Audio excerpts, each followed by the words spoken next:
Bonjour à tous, les ministères Notre Pain Quotidien vous proposent la méditation du jour.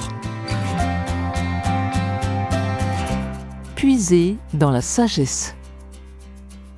En Floride, une équipe de construction travaillant sur un projet de drainage de 42 millions de dollars a déterré un précieux trésor.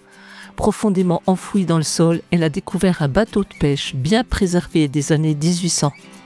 Il renfermait des artefacts intéressants, y compris une partie d'une lampe à kérosène, des coupes faites de noix de coco et des pièces de monnaie. On étudie actuellement ce bateau dans l'espoir qu'il nous révèle des détails sur le mode de vie des habitants d'alors. C'est plus que le bateau en soi, c'est aussi le souvenir de gens ordinaires, a déclaré un des archéologues maritimes. En creusant profondément, on a découvert connaissance et sagesse. Le livre de l'Ecclésiaste renferme de grandes perles de sagesse qui mettent en lumière des événements du quotidien de l'époque et de la nôtre.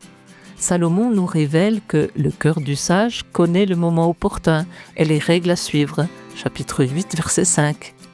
Il a écrit que la sagesse se trouve dans le souvenir de tout ce que Dieu a fait, verset 17 ou chapitre 12, verset 1.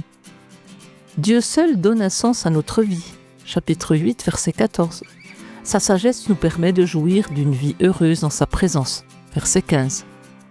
L'Ecclésiaste nous révèle qu'une génération s'en va, une autre arrive, chapitre 1, verset 4, comme le démontre le bateau trouvé en Floride. Mais la sagesse divine nous conduit à la vie véritable et éternelle, à laquelle elle donne un sens. Voir Jean, chapitre 10, verset 10. Creusons profondément la Bible pour y trouver la sagesse que Dieu nous procure. C'était un texte de Tom Felton. Comment l'Écriture vous procure-t-elle de la sagesse ? Comment pouvez-vous la creuser profondément ? Dieu de toute sagesse, merci de me procurer la vraie sagesse. Cet encouragement vous a été proposé par les ministères Notre Pain Quotidien.